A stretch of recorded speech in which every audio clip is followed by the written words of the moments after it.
before the flood, before history as we know it, before humanity had a written language to record what they witnessed.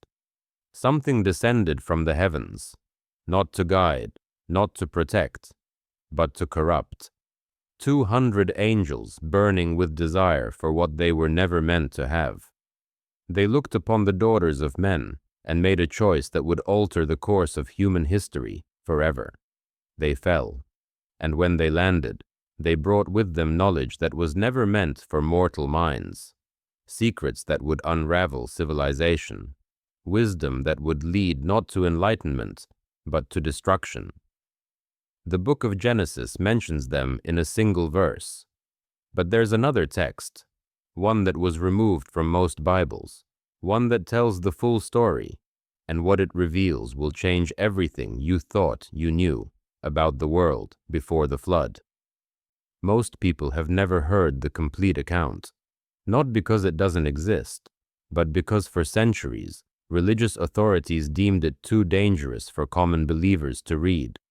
The story of the Watchers isn't folklore.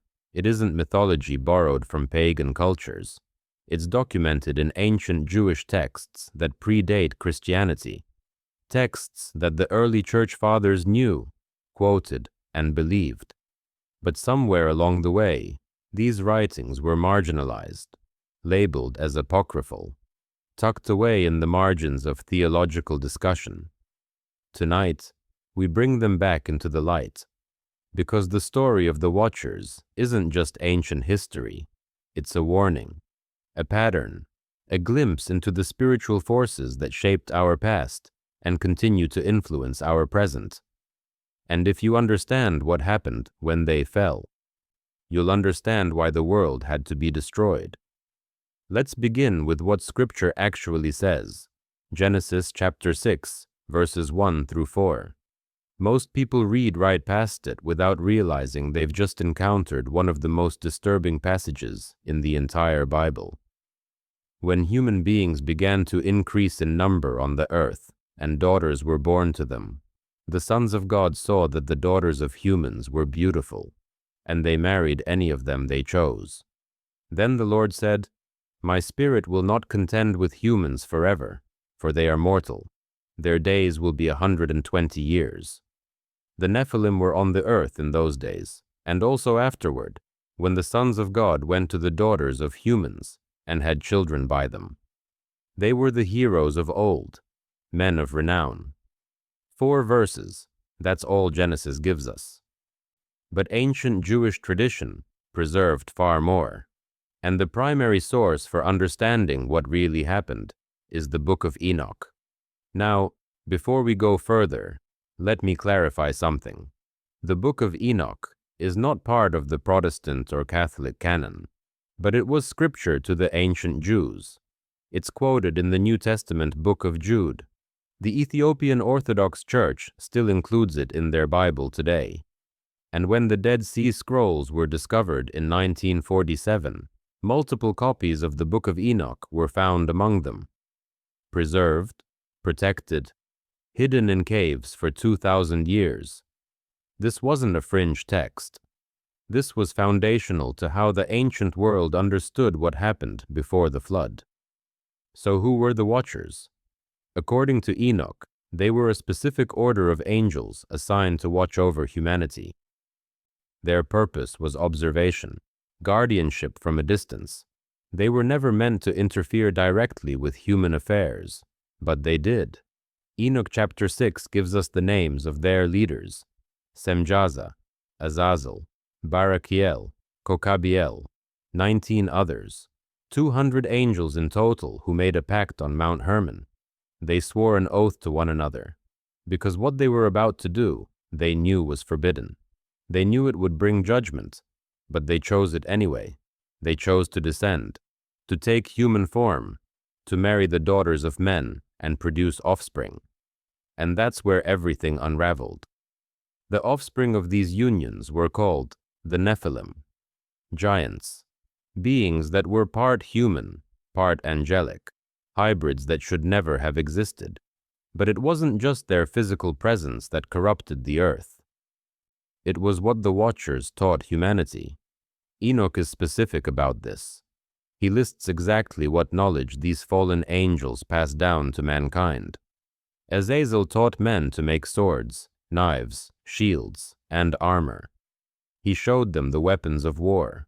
Violence escalated beyond anything primitive humanity had known. Semjaza taught enchantments and root cutting, the manipulation of plants for magical purposes. Sorcery entered the world. Armaros taught the resolving of enchantments, counter magic. Spiritual warfare at a level humans were never meant to access. Barakiel taught astrology. Kokabiel taught the signs. Ezekiel taught knowledge of the clouds. Erakiel taught the signs of the earth. Shamsiel taught the signs of the sun. Sariel taught the course of the moon. This wasn't benevolent education. This was the unveiling of forbidden knowledge. The kind that distorts reality, that gives humanity access to spiritual power without the wisdom or purity to wield it. And the results were catastrophic. Genesis 6 verse 5 describes what happened next. The Lord saw how great the wickedness of the human race had become on the earth, and that every inclination of the thoughts of the human heart was only evil all the time. Not some evil, not occasional evil, every inclination, all the time. The Watchers didn't elevate humanity, they destroyed it. The Nephilim consumed everything. According to Enoch, they devoured the produce of the earth until humanity could no longer sustain them. Then they began devouring humans. Cannibalism, bloodshed, chaos. The genetic corruption spread. Bloodlines were tainted. The image of God in mankind was being systematically erased. And God's response was absolute. What happens next is the reason these writings were hidden for centuries. Because what God did to the Watchers wasn't simply casting them out of heaven like Lucifer. It was far more severe. According to the Book of Enoch, God sent 4 archangels to deal with the situation: Michael, Gabriel, Raphael, Uriel, each with a specific assignment. Uriel was sent to warn Noah, to tell him to prepare for the coming flood, to preserve himself and the pure seed of humanity. Raphael was sent to bind Azazel hand and foot, to cast him into a place of darkness in the desert, to cover him with rough and jagged rocks, where he would remain in darkness until the day of judgment. Gabriel was sent to destroy the Nephilim, to turn them against each other, to cause them to wage war until none remained. And Michael was sent to bind Semjaza and the rest of the Watchers, to imprison them in the valleys of the earth until the day of the great judgment. This wasn't exile. This was imprisonment, binding, a sentence that would last until the end of time. But here's what most people miss. The Watchers themselves were bound, imprisoned. But their offspring, the Nephilim, were killed in the flood.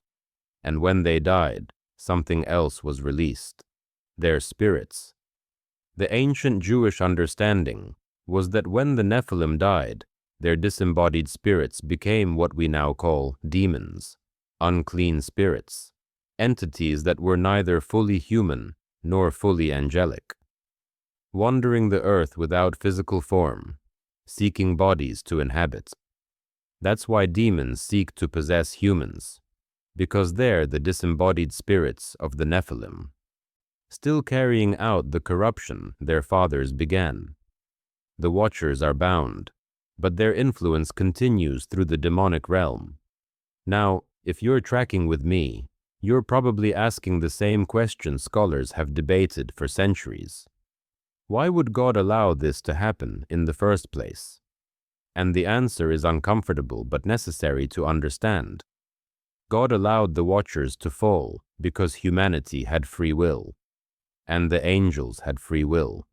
The capacity for rebellion is the shadow side of the capacity for love and obedience.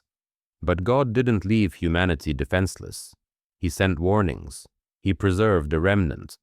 And when corruption reached the point of no return, He cleansed the earth through the flood.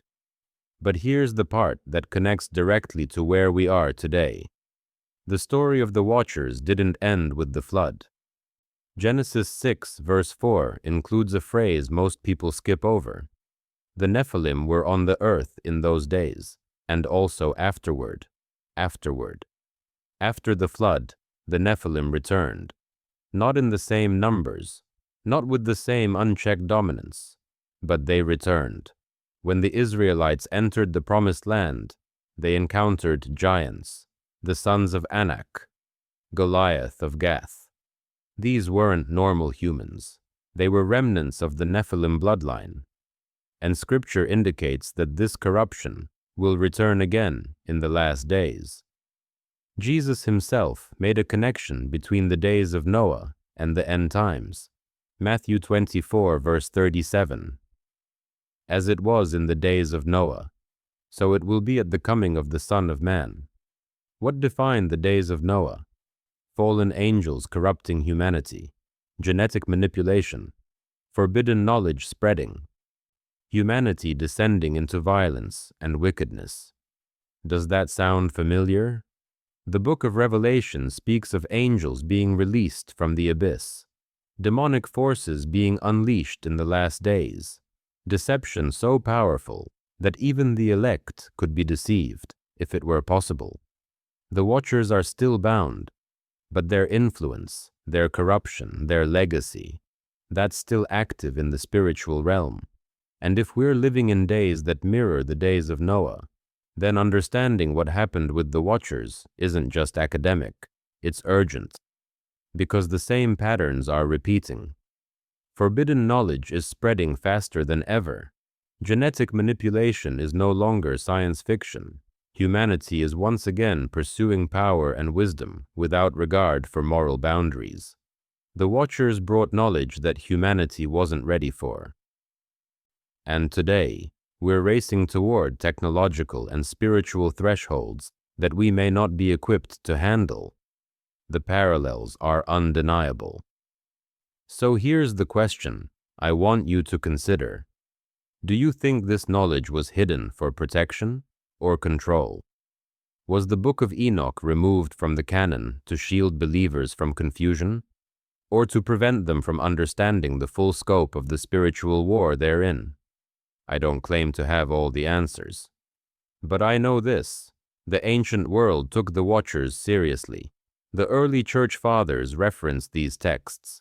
The apostles knew this story, and if it was important to them, maybe it should be important to us. Because the enemies we face aren't just human. The corruption we see isn't just moral. The deception spreading through the world has ancient roots. And if you don't understand where it came from, you won't recognize it when it returns. The Watchers fell. They taught forbidden knowledge. They corrupted bloodlines. They unleashed violence and wickedness, and God judged them with finality. But their legacy endures in the demonic realm, in the patterns of rebellion that echo through history, in the same pride that caused their fall. And Revelation tells us that in the last days, this spiritual war will intensify. The abyss will open. Demonic forces will be released. Deception will reach unprecedented levels, which means the story of the Watchers isn't over. It's unfolding right now.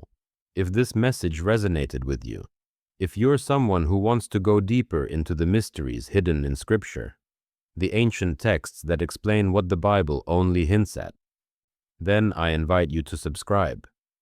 This channel exists for people like you, people who aren't satisfied with surface-level teaching, who want to understand the spiritual forces shaping our world, who are willing to explore the uncomfortable truths that most churches won't touch. We're building a community of truth seekers, and if that's you, you belong here. Next time, we're going even deeper.